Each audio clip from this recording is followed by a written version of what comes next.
no capítulo de número 1, no versículo de número 16. Romanos, capítulo 1, versículo de número 16. Pois não me envergonho do Evangelho, porque é o poder de Deus para a salvação de todo aquele que crê, primeiro do judeu e também do grego, visto que a justiça de Deus se revela no Evangelho de fé em fé, como está escrito: o justo viverá por fé.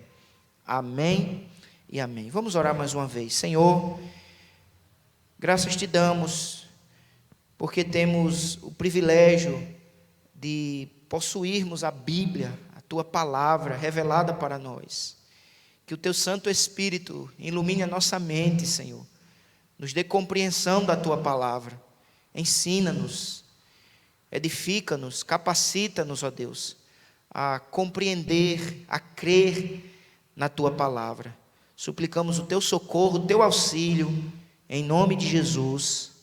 Amém e amém. Então, irmãos, nós queríamos começar esta reflexão levantando uma pergunta, e a pergunta é: o que é o Evangelho? O que é o Evangelho? Alguns podem achar que é uma pergunta muito básica, uma pergunta muito simples. O que é o Evangelho? Todo crente deveria claramente, de maneira muito firme, saber responder esta pergunta. O que é o Evangelho? O Evangelho é o âmago do cristianismo. O Evangelho é o que alicerça a vida do crente e a igreja do Senhor. Então, é extremamente importante, essencial, indispensável compreendermos o que é o Evangelho. E a única maneira de realmente respondermos a esta pergunta é irmos à fonte, que é a palavra de Deus. Tem muita gente pregando em nome do Evangelho, mas na verdade ele não está anunciando o genuíno Evangelho. Ele até usa o nome de Deus ou até usa o nome de Jesus, mas ele não está sendo fiel à palavra de Deus quando ele diz que anuncia o Evangelho. Então, a proclamação do Evangelho, a palavra Evangelho significa boa notícia. A boa notícia nos foi revelada. A gente não cria notícia, a gente não melhora a notícia. A gente apenas proclama a notícia, e a notícia está revelada na palavra. Cabe a nós irmos à fonte e entendermos, iluminados pelo Espírito Santo de Deus, o que Deus nos revelou, e ao não só entender, mas acima de tudo crer, compreender e proclamar o Evangelho. A fonte para respondermos a pergunta o que é o Evangelho é a palavra de Deus. Não é a tradição, não é o que os homens disseram ao longo da história, não é a experiência, eu experimentei de tal maneira, não é a preferência, não é a razão. A fonte para respondermos a pergunta o que é o Evangelho é a palavra de Deus. Porque ela sim, conforme está escrito, por favor, abra em sua Bíblia aí, 2 Timóteo, texto bem conhecido, mas é sempre bom lermos esse texto, que nos fala claramente a respeito das Escrituras, como sendo a palavra de Deus. 2 Timóteo, capítulo 3, versículo de número 16, que diz assim: toda a Escritura é inspirada por Deus e útil para o ensino, para a repreensão, para a correção, para a educação na justiça. Então nós precisamos retornar às Escrituras e nos submetermos ao ensino das Escrituras, aquilo que a palavra nos revela. E até a nossa razão deve se submeter. Posto que esteja claramente revelado nas Escrituras a experiência, a razão e até a tradição tem que silenciar e ouvir o que Deus nos revela por sua palavra. Meus amados irmãos, o autor do livro, o autor do livro, Greg Gilbert, ele diz assim que saber realmente o que a Bíblia diz sobre o Evangelho é essencial. E ele coloca 3 razões, porque é tão importante a gente saber o que a Bíblia diz sobre o Evangelho. Em primeiro lugar, um Evangelho debilitado leva a uma adoração debilitada. Se o nosso entendimento do Evangelho é debilitado, a nossa adoração, o nosso culto será também debilitado. Então nós precisamos, de fato, compreender o que a Bíblia nos revela sobre o que é o Evangelho. Ele diz assim: um Evangelho bíblico é como combustível na fornalha da adoração. O Evangelho bíblico é como combustível na fornalha da adoração. Quanto mais você o entende, quanto mais crer nele e descansa nele, tanto mais você adora a Deus pelo que Ele é e pelo que Ele fez por nós em Cristo. Então, quanto mais eu compreendo do Evangelho biblicamente revelado, eu achei muito interessante essa expressão.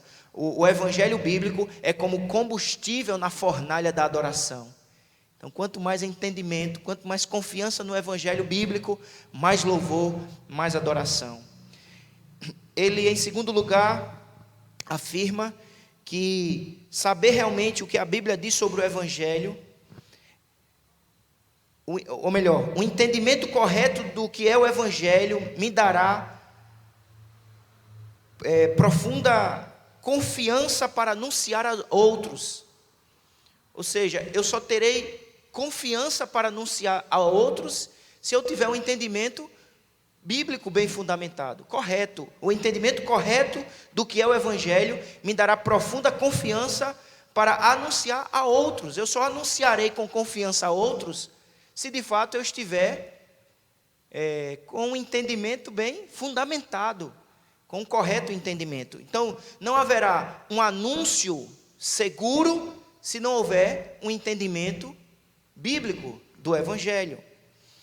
Em terceiro lugar, o entendimento correto do Evangelho me mostra como ele é importante para a vida da igreja. Na medida que eu compreendo o que é o Evangelho, eu vou perceber quão importante é o Evangelho para a vida da igreja.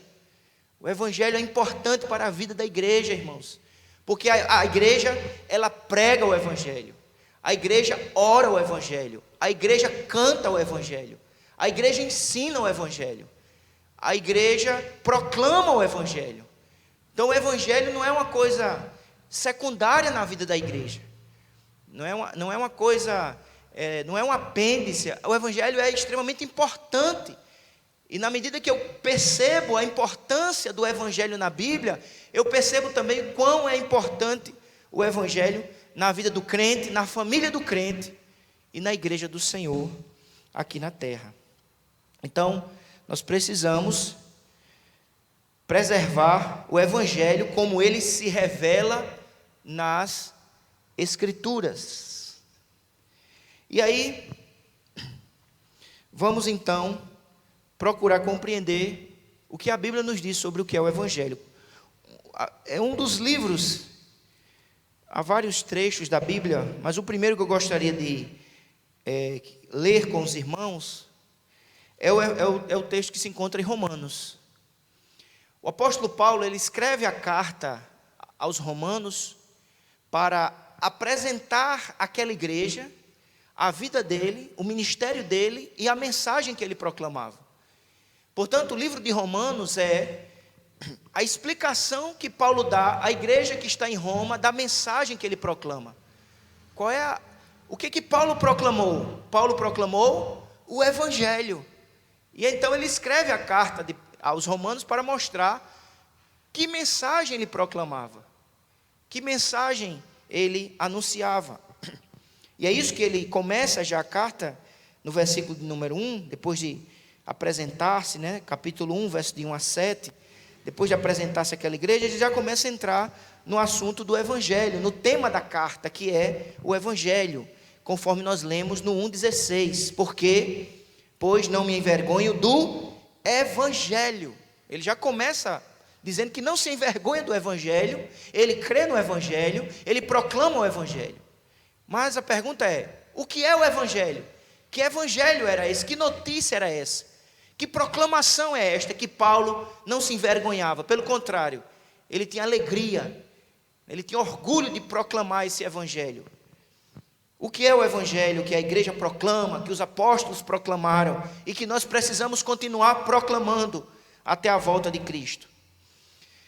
E nós vamos ver, irmãos, lendo a carta aos Romanos, que o Evangelho, a proclamação apostólica, o anúncio do Evangelho, antes de trazer a boa notícia, ela precisa trazer a má notícia.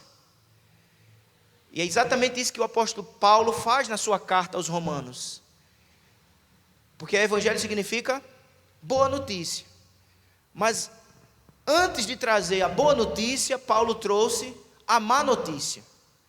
E qual é a má notícia que nós precisamos ouvir? Qual é a má notícia que a igreja precisa proclamar? Ela está no capítulo 1, no versículo 18, quando ele diz assim: a ira de Deus se revelou do céu contra toda impiedade e perversão dos homens que detêm a verdade pela injustiça. Então ele começa falando da ira de Deus. Ele diz que Deus está irado, porque Deus criou o homem. Deus, irmãos, é apresentado na Bíblia como Deus criador. Deus criou os seres humanos. Nós não somos resultado de uma explosão, de um Big Bang, né, de uma evolução. Nós somos fruto da ação criadora de Deus. Deus nos criou para o seu louvor e para a sua glória, para vivermos em comunhão eterna com Ele, nos alegrarmos na sua presença, numa vida de santidade e de obediência aos seus mandamentos. Isso é o que nos revela o capítulo 1 de Gênesis. Mas infelizmente o capítulo 3 de Gênesis diz que este homem, criado à imagem e semelhança de Deus, se rebelou contra o seu próprio Criador. Não confiou em sua palavra, preferiu dar ouvidos à serpente, ao diabo. Preferiu trilhar o caminho da desobediência, do pecado. E como fruto do pecado, o homem morreu. Morreu tanto fisicamente como também espiritualmente. O homem atraiu a ira de Deus. Deus é santo, Deus é justo, Deus é bom. E como um Deus justo e bom, Ele ira-se contra aquilo que é pecaminoso, injusto. E é exatamente isso que Paulo proclama nessa carta, dizendo que, em primeiro lugar, ele anuncia esta má notícia de que os seres humanos estão debaixo da ira de Deus, porque estão em desobediência, em rebelião. Veja o que diz o verso 18: a ira de Deus se revela do céu contra toda impiedade. Impiedade, a palavra impiedade, ou seja, não há piedade, não há amizade com Deus, não há adoração, não há culto. E a impiedade leva à perversão, que detém, que suprime, né, que impede a verdade pela injustiça. No verso 21, diz assim: porquanto, 21, tendo conhecimento de Deus, não o glorificaram como Deus, nem lhe deram graças, antes se tornaram nulos em seus próprios raciocínios, obscurecendo-se-lhes o coração insensato. Estes homens que foram criados por Deus, abençoados por Deus, e que deveriam viver uma vida de gratidão, uma vida de adoração a este Deus, se rebelam contra Deus, nem glorificam ao Deus que o criou, nem agradecem. Então Paulo, portanto, nos capítulos 1, 2 de Romanos, descreve esta terrível notícia de que os homens estão trilhando um caminho de pecado, um caminho de rebelião, um caminho de ingratidão, um caminho de idolatria. Deus se revela através das coisas que Ele mesmo criou, Conforme está no Salmo 19, os céus manifestam a glória de Deus. E o firmamento anuncia a obra de suas mãos. Um dia faz declaração a outro dia, e uma noite mostra sabedoria a outra noite. Não há som, não há linguagem, né, audível, mas há uma descrição visível de que há um Deus criador, sábio, poderoso. Que nós não somos frutos do acaso, da evolução, nem de uma explosão, mas da ação poderosa e criadora deste Deus. E em vez de nos prostrarmos em adoração, em gratidão, nos rebelamos contra a sua vontade, contra a sua revelação.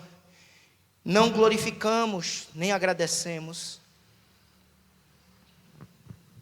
E por isso Paulo começa o verso 18 dizendo: a ira de Deus se revela do céu. E o verso 23: e mudaram a glória do Deus incorruptível em semelhança da imagem de homem corruptível, bem como de aves, quadrúpedes e répteis. Sejam, adoram a tudo menos a Deus. Adoram a animais, adoram a coisas, adoram ao dinheiro, adoram a si mesmos, mas não adoram a Deus. É uma descrição clara de uma sociedade que não teme ao Senhor, tanto no primeiro século como no século 21. As coisas não mudaram, o homem é essencialmente o mesmo, pecador, rebelde contra a vontade de Deus, ingrato, idólatra, um coração endurecido. E Paulo, portanto, mostra-nos essa realidade tanto entre os gentios. Ele vai mostrar isso no capítulo 1, quando ele escreve, falando aqui na perspectiva dos povos gentílicos, onde está imperando o pecado. Mas no capítulo de número 2, ele vai dizer que essa mesma realidade de pecado afeta também os judeus. Não só os gentios, os estrangeiros, os povos não hebreus, mas tanto os não gentios, ou melhor, os gentios como os judeus, todos estão afetados pelo pecado. E porque todos estão afetados pelo pecado, todos os seres humanos, não importa a genealogia, a etnia, não importa a raça, não importa a nacionalidade, todos pecaram e destituídos estão da glória de Deus. Não há um justo, nenhum sequer. Não há quem entenda, não há quem busque a Deus. Muito obrigado, Ademir. Vou até tomar um pouco.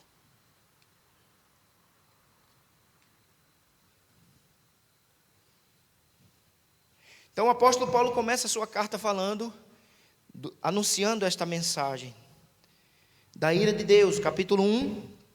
No capítulo 2 ele fala desta realidade que atinge os judeus. No 2:1, portanto, és indesculpável, ó homem, quando julgas quem quer que sejas, porque no que julgas a outro, a ti mesmo te condenas, pois praticas as próprias coisas que condenas. E no verso 11, porque para com Deus não há acepção de pessoas, todos estão incluídos, todos estão debaixo desta terrível realidade. Gentios, capítulo 1, judeus, capítulo 2, e todos os indivíduos, é o que ele diz no capítulo 3, verso 9, que se conclui: temos nós qualquer vantagem? Não, de forma nenhuma, pois já temos demonstrado que todos, tanto judeus como gregos, estão debaixo do pecado. Versículo de número 9, versículo 19. Ora, sabemos que tudo que a lei diz, aos que vivem na lei o diz, para que se cale toda a boca e todo mundo seja culpável perante Deus. Todo mundo seja culpável perante Deus. Então, perante Deus, todos têm culpa. Tanto gentios como judeus, todos os indivíduos. Portanto, meus amados irmãos, anunciar o Evangelho é anunciar, em primeiro lugar, esta má notícia: a ira de Deus, e de que Deus está irado contra o homem que mantém-se aprisionado em seus pecados. Não há anúncio do Evangelho sem a proclamação da doutrina, do pecado e da ira de Deus.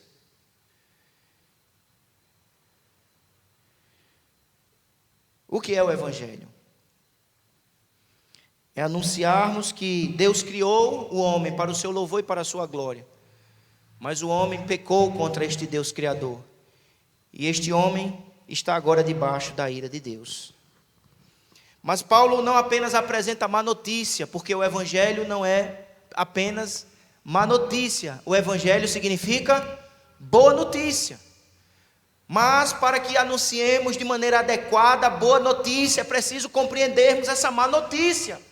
Às vezes as pessoas não querem falar a má notícia. É igual quando alguém vai no médico e está doente. Imagina se você estivesse doente e o médico dissesse: não, está tudo bem com você, vá para casa. Você é uma pessoa maravilhosa. Esse médico não seria nem um pouco amoroso, ele é um médico cruel. Ele é um médico irresponsável. Por quê? Qual deveria ser a postura dele? Se eu tenho uma doença, ele precisaria apresentar para mim o diagnóstico.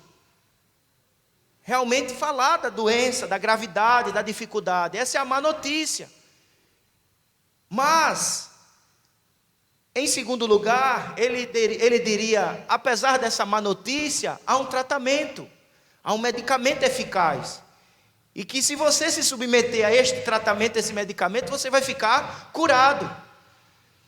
Então é o que Paulo está fazendo aqui através do anúncio da mensagem do Evangelho.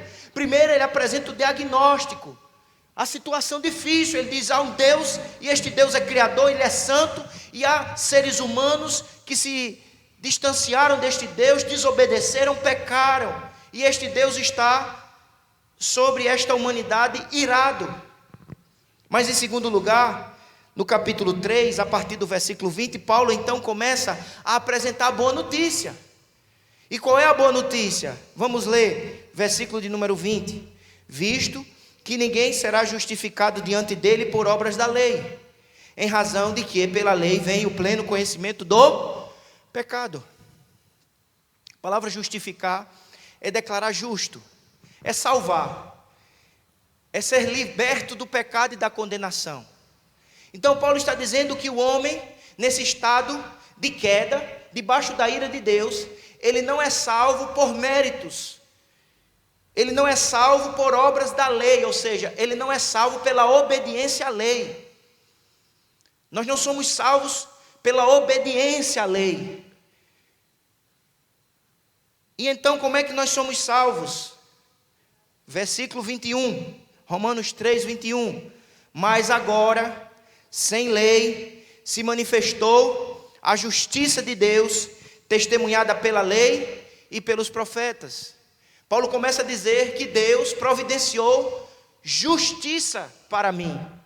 Ele é capaz de me tirar de um estado de injustiça, de condenação, de culpa, e me dar um status, de salvo, de absolvido, de liberto. Como é que Deus me tira desse estado de queda, de culpa, e me coloca no lugar de justiça, de absolvição, de salvação? Paulo diz: não é pela lei que eu sou salvo, não é pela lei que eu me coloco nesta posição.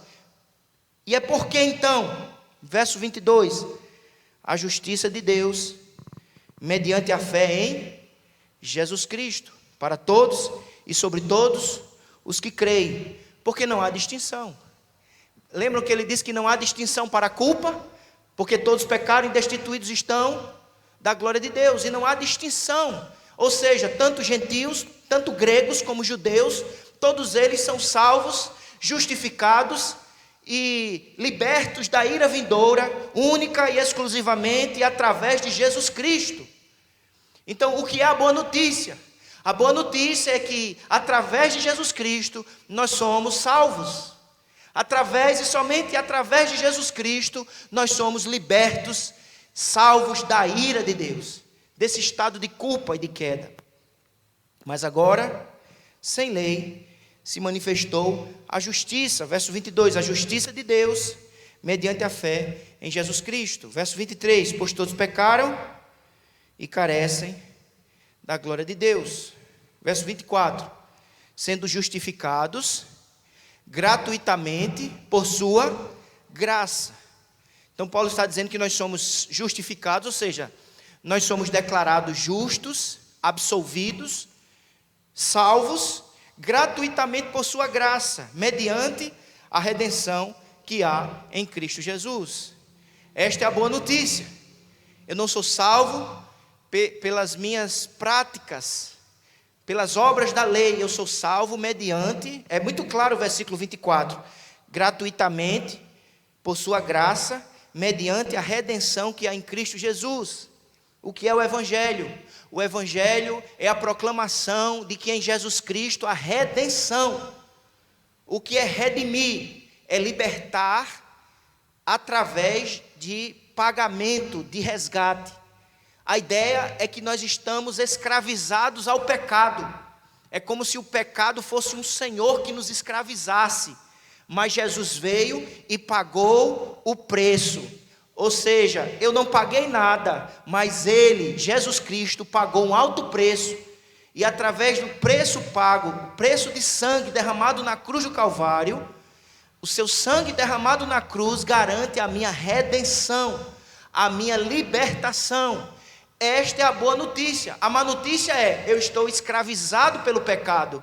Mas qual é a boa notícia? A boa notícia é que através de Jesus Cristo, eu posso alcançar redenção, libertação.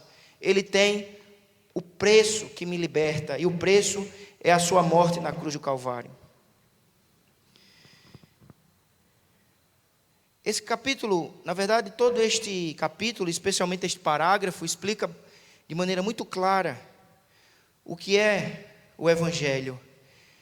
Sendo justificados gratuitamente por sua graça, versículo 24, mediante a redenção que há em Cristo Jesus, a quem Deus propôs no seu sangue, sangue aqui é morte, como propiciação mediante a fé, para manifestar a sua justiça, por ter Deus na sua tolerância deixado impunes os pecados anteriormente cometidos. Veja que Paulo está usando palavras importantíssimas para nos explicar a obra de Cristo.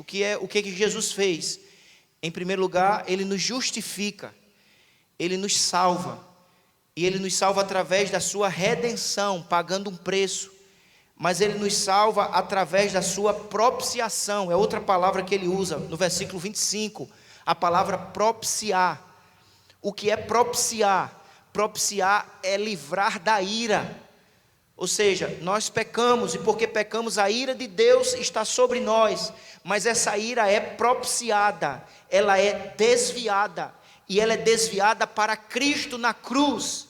Então Cristo recebe o que eu e você, como pecadores, merecíamos e merecemos. Como pecadores, eu e você merecemos a ira de Deus.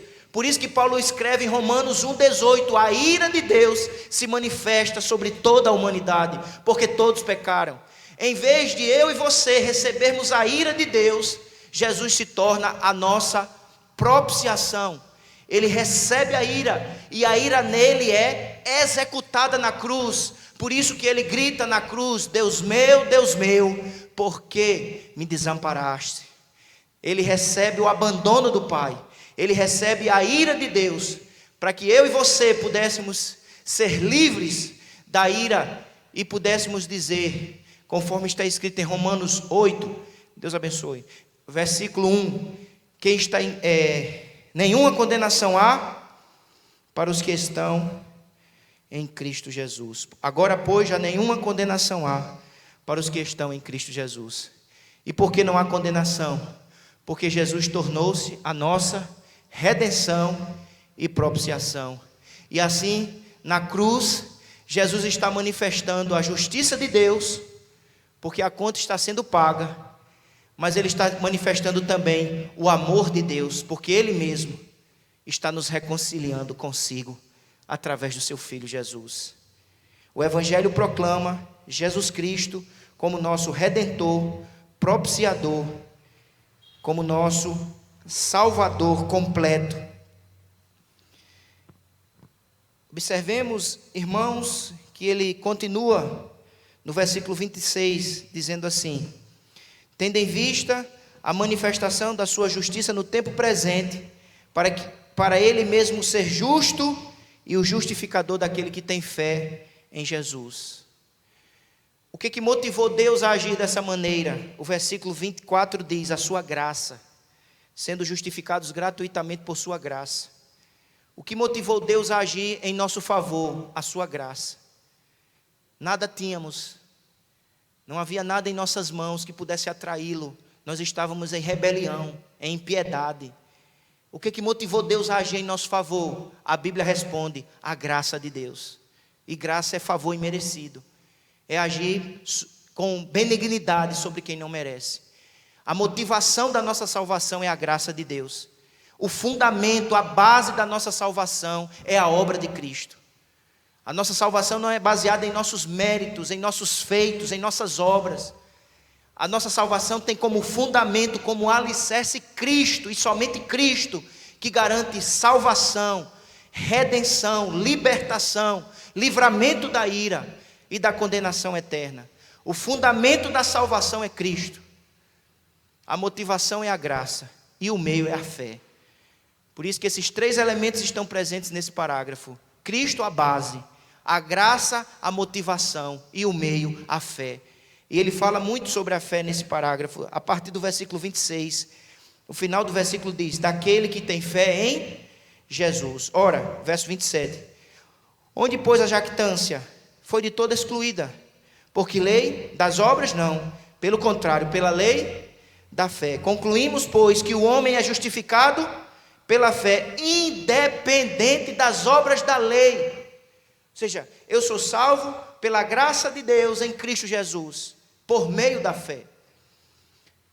Não é a minha fé que me salva, quem me salva é Cristo, porque Ele é o fundamento da minha salvação.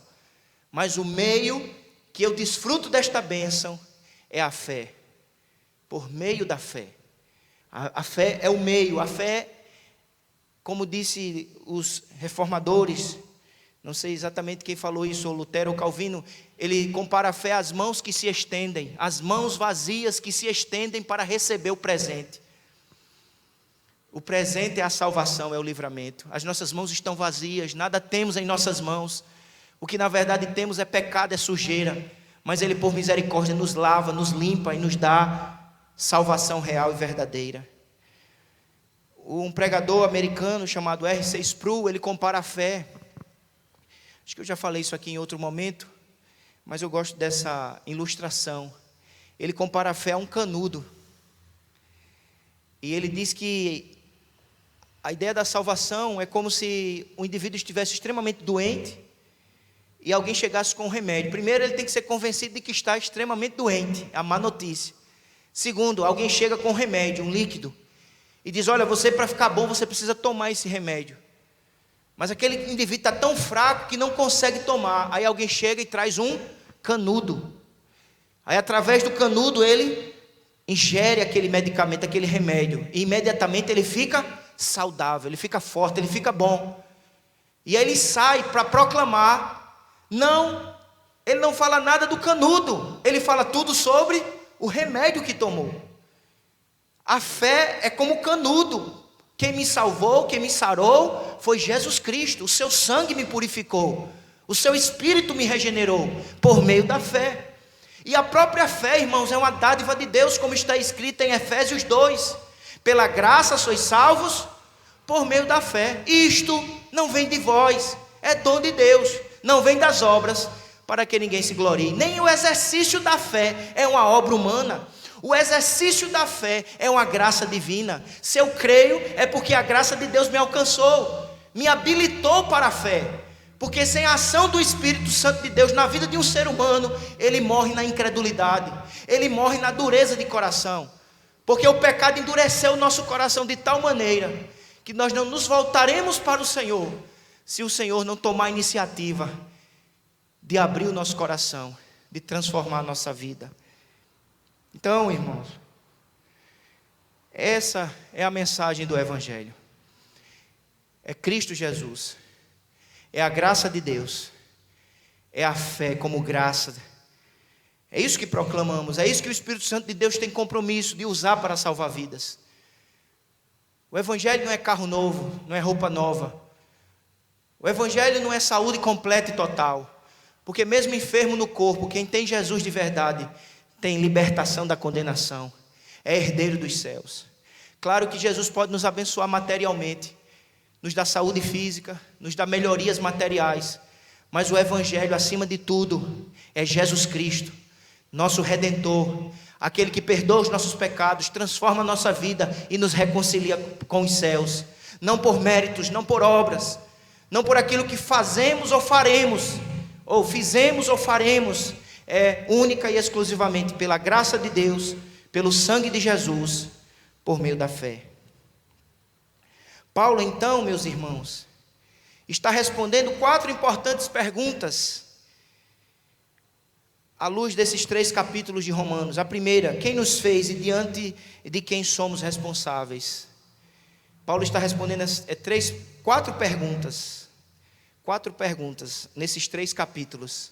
A primeira pergunta é: quem nos fez e diante de quem somos responsáveis? Quem nos fez foi Deus e diante dele nós somos responsáveis. Ele nos fez para o seu louvor e para a sua glória. Infelizmente nós nos rebelamos e pecamos contra o Senhor e somos responsáveis diante dele. Por isso que Paulo diz em Romanos 1,18 que a ira de Deus se manifestou dos céus. Mas a segunda pergunta que o apóstolo Paulo responde nesses 3 primeiros capítulos de Romanos é: qual é o nosso problema? Por que estamos em dificuldade? Qual o nosso problema? E estamos em dificuldade. Por que estamos em dificuldade? Nós vivemos num estado constante de dificuldade, irmãos. E acima de tudo, a nossa dificuldade tem como fator primordial o pecado. Estamos em dificuldade, vivemos em dificuldade. E primordialmente a dificuldade que vivemos, tanto no âmbito pessoal, familiar, social, é o pecado. O pecado nos torna impiedosos. O pecado quebra o relacionamento do homem com Deus e consigo e com o próximo. Foi assim desde o Éden. Quando o pecado entrou, a desarmonia invadiu aquele jardim. O homem acusa a mulher. Foi a mulher que tu me deste. Não há arrependimento, não há reconhecimento, não há humildade de dizer: eu pequei, contra ti somente pequei. Ele não se arrepende. Ele não confessa o pecado, a sua omissão, o seu pecado. Ele acusa o outro. É o estado humano atual. A mulher acusa a serpente.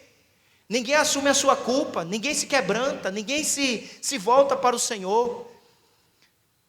Mas mesmo assim Deus intervém, cobrindo a vergonha, a nudez de Adão e Eva, matando um animal naquele jardim. Eles se cobriram com folhas. Mas aquilo que o homem produz não é capaz de livrá-lo do pecado e da vergonha. Um animal precisou ser morto naquele jardim. E aquele animal já apontava para o substituto real e verdadeiro, Jesus Cristo, Cordeiro de Deus, que nos veste com a sua justiça, que nos livra da nossa culpa e da vergonha, e nos dá vida e vida em abundância. Essa é a solução. Essa é a terceira pergunta. Qual a solução? Qual é a solução de Deus para esse problema? Jesus Cristo. Por graça e por misericórdia, Deus providenciou a solução. A solução não está dentro de nós, como diz a autoajuda. A solução está fora de nós, porque está na cruz, está em Jesus, está em sua vida e em sua morte na cruz do Calvário, na sua obra gloriosa. E a quarta pergunta é: como eu posso ser incluído nessa salvação? Como é que eu desfruto desta dádiva? Como é que eu me incluo nesta bênção que Jesus adquiriu? Eu preciso crer. Eu preciso me arrepender de meus pecados e me voltar para o Senhor de todo o meu coração. Vamos ler outros trechos, irmãos. Além desses, você encontra esses resumos do Evangelho, por exemplo, em 1 Coríntios capítulo 15. Uma outra referência que podemos ler.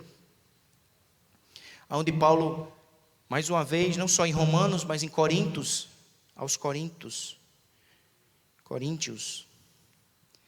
ele resume aqui a mensagem do Evangelho, capítulo 15, Epístola aos Coríntios, capítulo 15. Irmãos, venho lembrar-vos o Evangelho que vos anunciei, o qual recebestes e no qual ainda perseverais. O que é este evangelho? Olha como Paulo responde: porque por ele também sois salvos, se tiverdes a palavra tal como vos-la preguei, a menos que tenhais escrito em vão. Antes de tudo, vos entreguei o que também recebi, que Cristo morreu pelos nossos pecados, segundo as Escrituras, e que foi sepultado e ressuscitou ao terceiro dia, segundo as Escrituras, e apareceu a Cefas e depois aos 12. Isto é o Evangelho. O Evangelho anuncia que pecamos. Veja que está tudo aqui. Há pecados, há uma dívida, há um escrito de dívida. Esta é a má notícia: pecamos, estamos debaixo da ira de Deus, mas por misericórdia e graça Ele enviou seu Filho para morrer em nosso lugar, para nos livrar dos pecados, perdoar os nossos pecados, creditar a nossa conta com a sua própria justiça, nos reconciliar com os céus e nos livrar da ira vindoura. Salvos de quê? Salvos da ira vindoura. E só escaparemos se nos abrigarmos em Cristo, nos arrependendo de nossos pecados e confiando nele de todo o nosso coração. Ele é como a arca. Jesus é como a arca que nos livra do dilúvio que virá. Haverá um dilúvio de ira, e só escapa quem está abrigado na arca, que é Cristo Jesus, o nosso Salvador. Então Paulo diz isso aqui: Cristo morreu pelos nossos pecados, segundo as Escrituras, ou seja, já havia sido anunciado. A Bíblia diz, irmãos, que antes da fundação do mundo, o Cordeiro havia sido imolado. Portanto, na agenda de Deus, no projeto eterno de Deus, Deus já havia providenciado redenção. Nada pegou Deus de surpresa, nada pegou Deus de surpresa. Ele é o Deus da providência. Ele já havia providenciado um plano redentivo através do seu Filho. Então, antes de no Gênesis ele dizer haja luz, ele já havia dito na eternidade haja cruz. A necessidade de redenção através do Cordeiro. Por isso que ele diz que, segundo as Escrituras, o Cordeiro já havia sido anunciado. E ele vai resumindo de maneira sintética: ele morreu e foi sepultado, ou seja, como prova de que de fato ele morreu, porque você só sepulta quem de fato está morto, e não havia dúvidas que aquele crucificado havia morrido, por isso que ele foi sepultado, literalmente morto, mas ao terceiro dia ele ressuscitou em glória. Ele é o Cristo vencedor, ele é o Cristo que cumpriu a obra necessária, garantidora de libertação e salvação. Ele vive, ele ressuscitou. Eu preciso então reter esta palavra. Por isso que o apóstolo Paulo diz: por ele também sois salvos se retiverdes a palavra. Não basta apenas eu saber disto, não basta apenas eu ouvir esta mensagem, eu preciso crer de todo o meu coração. Eu preciso reter na minha vida, eu preciso abandonar os pecados, me arrepender de verdade e me voltar para Jesus como meu Redentor, como meu Salvador, como meu Cristo, o Messias, o Filho de Deus que me reconcilia com os céus e que me livra da escravidão e que me livra da perdição e que me livra do pecado e me torna um filho de Deus, um herdeiro dos céus. Esta é a mensagem do Evangelho. Essa mensagem foi pregada pelo apóstolo Paulo, pelo apóstolo Pedro. Abra sua Bíblia em Atos, por favor, no capítulo de número 2, versículo de número 23.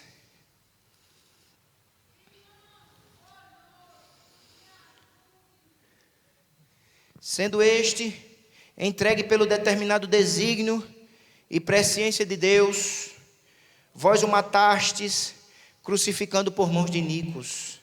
Esse é o versículo 23. O versículo 24.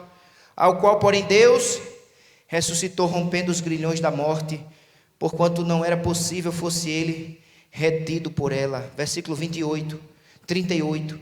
Respondeu-lhes Pedro: arrependei-vos e cada um de vós seja batizado em nome de Jesus Cristo, para a remissão dos vossos pecados, e recebereis o dom do Espírito Santo. O Evangelho está sendo pregado. E o que é o Evangelho? Paulo acusa aquela multidão de pecadores, porque diz: vocês mataram o príncipe da vida. Todos pecaram e destituídos estão da glória de Deus. Mas o texto continua dizendo: mas Deus o ressuscitou. Ele morreu com o propósito de nos salvar. Mas é preciso que eu assimile, receba, retenha esta mensagem. Por isso que no versículo 38 Pedro encerra a mensagem dizendo: arrependei-vos e cada um de vós seja batizado em nome de Jesus. Ou seja, arrependam-se e creiam em Jesus e proclamem publicamente esta fé em Jesus através do batismo, crendo que em Jesus há salvação, há libertação. Há vários exemplos. Atos capítulo 2, Atos capítulo 3, por favor, veja aí na sua Bíblia, versículo 18. Mas Deus assim cumpriu o que dantes anunciara por boca de todos os profetas, que o seu Cristo havia de padecer. Verso 19: arrependei-vos, pois, e convertei-vos, para serem cancelados os vossos pecados. Morte de Cristo, arrependimento e fé, como elementos necessários para o desfrute do perdão e da salvação em Cristo Jesus. Essa mesma verdade foi pregada também a Cornélio, em Atos capítulo 10, versículo 39. Atos 10, 39. E nós somos testemunhas de tudo que ele fez na terra dos judeus e em Jerusalém, ao qual também tiraram a vida, pendurando no madeiro. A este ressuscitou Deus no terceiro dia e concedeu que fosse manifesto, não a todo o povo, mas a testemunhas que foram anteriormente escolhidas por Deus, isto é, a nós que comemos e bebemos com ele, depois que ressurgiu dentre os mortos. E nos mandou pregar ao povo e testificar que ele é quem foi constituído por Deus, juiz de vivos e de mortos. Dele todos os profetas dão testemunho de que, por meio de seu nome, todo aquele que nele crê, recebe remissão dos pecados. O Evangelho está sendo proclamado.